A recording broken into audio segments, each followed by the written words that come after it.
Hello dear बच्चों। तो आज मैं मैथ आलोक बुक से क्लास 10th के लिए एक्सरसाइज 8.2 का 12 का प्रश्न को सोल्व करने वाला हूं। तो चलिए पढ़ते हैं प्रश्न को।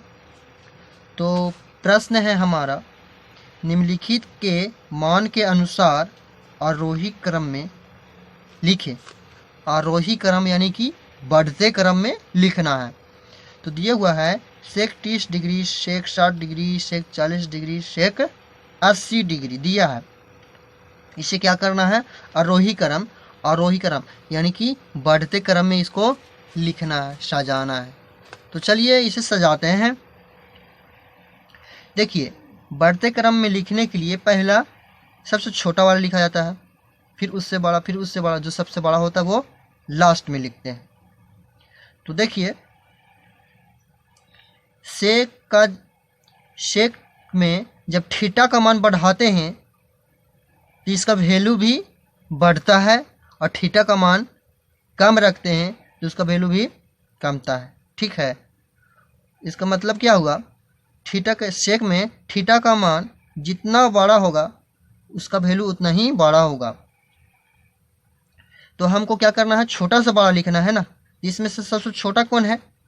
सेक 30 डिग्री है ना, सबसे छोटा सेक 30 डिग्री। लेकिन यहाँ क्या लगाना है? Is less then. अब इससे बड़ा क्या है? इससे ठीक बड़ा है यहाँ सेक 40 डिग्री। इसमें भी क्या लगाएंगे? Less than. अब इससे ठीक कौन बड़ा है? तो ये सेक 60 डिग्री। जो इसमें है इसी में से लिखना है, अलग से कुछ भी नहीं लिखना। फिर सबसे बड़ा कौन आ जाता है? सेक 80 यानी 80 डिग्री।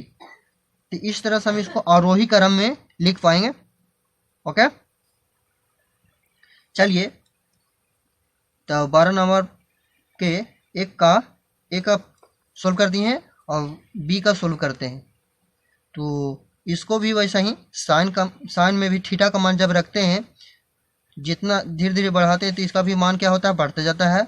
और मान घटाते हैं थीटा का तो इसका भी वैल्यू जो है वो घटते जाता है।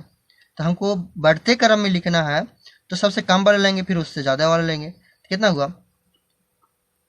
Sign 15 degree is less than कितना?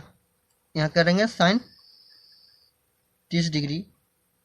Sign 30 degree is less than sine 60 degree. Sine 60 degree is less than sine 70 degree.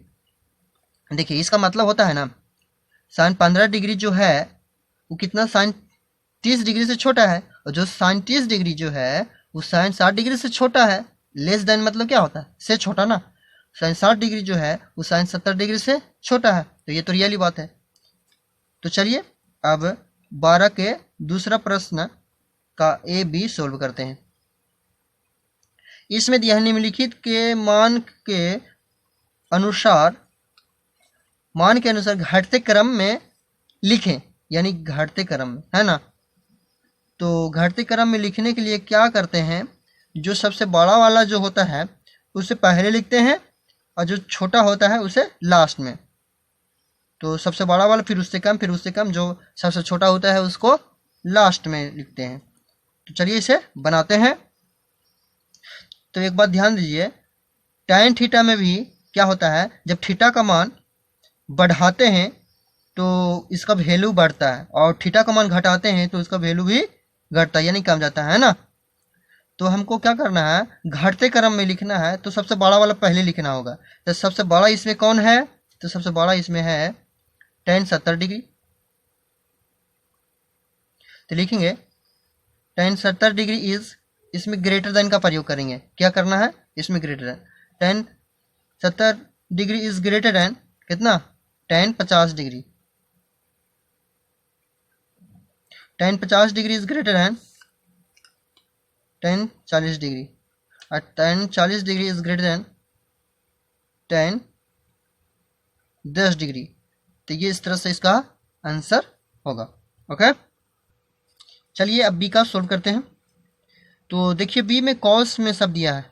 तो एक चीज़ बता देता हूँ, कॉस थीटा में थीटा का मान जितना बढ़ाएंगे उतना ही उसका वैल्यू कम होगा, और जितना ही थीटा का मान घटाएंगे उसका उतना ही वैल्यू बढ़ेगा, यानी ज़्यादा होगा।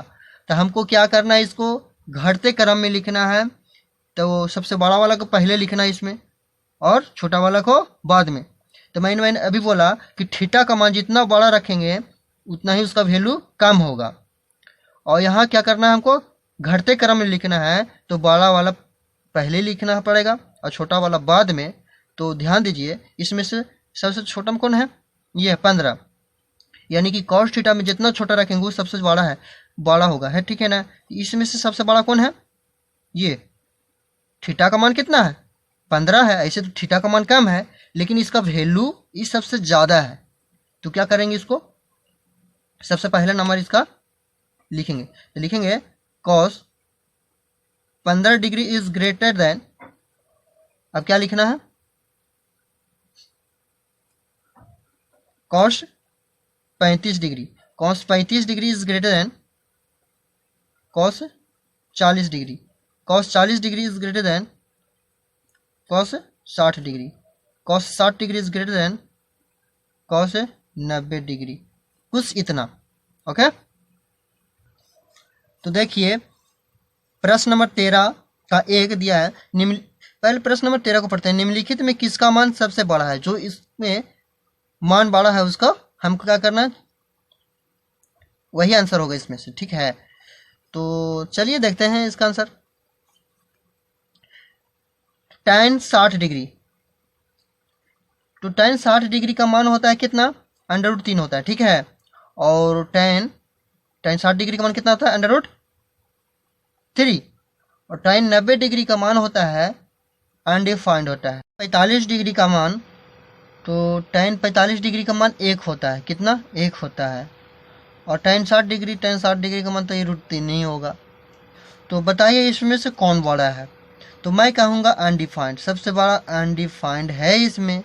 और वैसे भी मैंने नोट में एक बताया है कि यदि थीटा का मान जितना बढ़ाएंगे tan में, यदि थीटा का मान जितना बढ़ाएंगे उसका वैल्यू उतना ही ज़्यादा आएगा। तो इसमें सबों में देखिए थीटा का मान सबसे ज़्यादा कितना है, 90। 90 से ज़्यादा थीटा मान कोई नहीं है, यानी कि ऐसे भी ये क्या होगा, ये जो आंसर होगा tan 90 डिग्री है ना, ये जो है इसका फाइनल आंसर है। चलिए प्रश्न नंबर 2, इसमें हमको पहचानना है सबसे बड़ा कौन है। तो मैं सीधा सीधी बता देता हूँ, इसमें से बड़ा कौन है, साइन थीटा में भी थीटा का मान जितना बड़ा रखेंगे उतना ही इसका वैल्यू भी बड़ा आएगा। तो देखिए थीटा का मान यहाँ सबसे बड़ा कौन है, तो 90 डिग्री है। थीटा का मान कितना, 90 डिग्री है। तो इसका आंसर जो हो जाएगा, क्या हो जाएगा, साइन 90 डिग्री। ये क्या है, सबसे बड़ा है, इन सबों में से ये बड़ा है। अब चलिए प्रश्न नंबर 3। तो प्रश्न नंबर 3 में भी सबसे बड़ा वाला की पहचान करना है।